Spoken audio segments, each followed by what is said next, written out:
Os policiais do 10º BPM de Pinheiro, incluindo o grupo de operações especiais, levaram horas para efetuar as prisões dos membros da quadrilha. Ao todo, foram presos 7 homens e 2 mulheres. As prisões ocorreram em 3 bairros distintos de Pinheiro. Durante a abordagem policial, um dos suspeitos reagiu e acabou baleado e morto. Segundo a PM, essa quadrilha observava 2 ou 3 cidades da Baixada Maranhense. Eles planejavam arrombar caixas de autoatendimento de agências bancárias. Com eles, a polícia encontrou balões de oxigênio e maçaricos que seriam utilizados nesses arrombamentos. Há alguns dias nós recebemos alguns informes que alguns meliantes, alguns elementos aqui de Pinheiro teriam trazido para cá, para Pinheiro, outros elementos de fora com o intuito de realizar a prática delitiva de roubo ou explosão de caixas eletrônicos. Então, a partir daí, a gente fez contato com a DIA em São Luís, a Diretoria de Inteligência da Polícia Militar, que passaram a investigar para ver se procedia esses informes. Assim como o nosso serviço de inteligência aqui também do 10º Batalhão. Há cerca de 3 semanas a gente vem fazendo esses levantamentos, tentando descobrir algo a mais.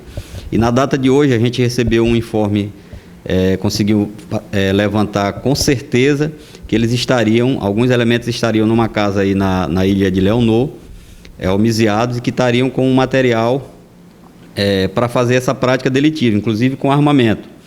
Então nós montamos a operação com policiais do serviço convencional e também do grupo de operações especiais para fazer essa abordagem. Ao fazermos essa abordagem nessa residência, constatamos realmente a presença de 3 elementos no interior da casa, sendo 2 de outros estados, um de São Paulo e um do Tocantins, e um outro elemento daqui de Pinheiro, já conhecido por essa prática de roubo a correio, roubo a lotéricas, enfim. E com eles foi encontrado um material que eles usam constantemente para arrombar, para explodir caixas eletrônicos, como maçaricos, como cilindros de oxigênio, como brocas, furadeiras, inclusive brocas de titânio, muitas ferramentas, enfim, um vasto material. Não foi encontrado nessa residência com eles a arma de fogo. Ao abordarmos esses elementos, eles confessaram que realmente estavam planejando fazer esse tipo de delito na cidade de Mirinzal ou Guimarães, a princípio, e entregaram o nome de outras pessoas que estariam envolvidas também.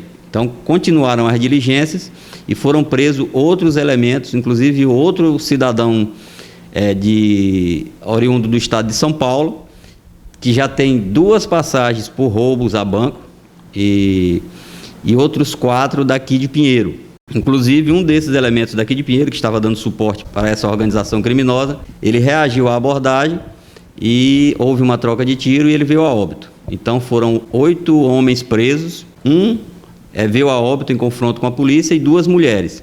Uma dessas mulheres do estado do Tocantins e a outra daqui de Pinheiro. Então, o total aí de 10 conduzidos para a delegacia, uma quantidade grande de material que eles usariam para o arrombamento e estouro desses caixas eletrônicos, e também uma arma de fogo. Nós temos a convicção de que em algum lugar eles têm armas escondidas, porque eles não vêm para fazer esse tipo de delito, esse tipo de ação, sem um armamento. Então, esse armamento deve estar escondido em algum lugar, as diligências continuam, nós estamos aí inclusive com o apoio do pessoal da DIA de São Luís, para ver se a gente consegue descobrir o paradeiro dessas armas. O certo é que nós conseguimos evitar aí esses roubos a esses estabelecimentos bancários, e uma grande quantidade aí de elementos que praticam esse tipo de delito estão fora de circulação e estão agora sendo autuados em flagrantes e ficarão à disposição da Justiça. Ou seja, não seria um caso clássico de a polícia prende e a Justiça solta. Eles devem ficar, durante o período aí de prosseguimento das investigações, ainda algum tempo presos? Olha, isso tudo vai depender, primeiro, se algum desses elementos tem mandado de prisão em aberto em seu desfavor, que é o que o delegado está checando agora, principalmente em relação a esses que são de outros estados e que eles próprios já falaram que tem passagem por esse tipo de delito. Então é preciso checar se eles têm algum mandado de prisão em seu desfavor. Segundo, vai depender em que artigo o delegado vai enquadrá-los, inicialmente associação criminosa, mas o delegado deve procurar outros artigos para enquadrá-lo e saber se é afiançável ou não o crime que eles serão enquadrados. Então isso é muito relativo, Mas essa parte de se vão ficar presos, quanto tempo vão ficar presos, aí já não é mais a cargo da Polícia Militar, já fica aí à disposição a critério da Justiça e principalmente obedecendo rigorosamente às leis, que infelizmente a gente sabe, a Polícia Militar muitas das vezes fica até de certa forma desestimulada, que a gente faz um trabalho desse, consegue tirar de circulação vários elementos e não demora muito, estão novamente nas ruas. Mas isso eu costumo dizer que não é culpa de nenhuma das autoridades, nem do delegado, nem do juiz, nem de promotor, nem da Polícia Militar. Isso é a lei, essas são as leis do nosso país. As leis, a gente pode até não concordar, não gostar, mas a gente tem que seguir e tem que obedecer.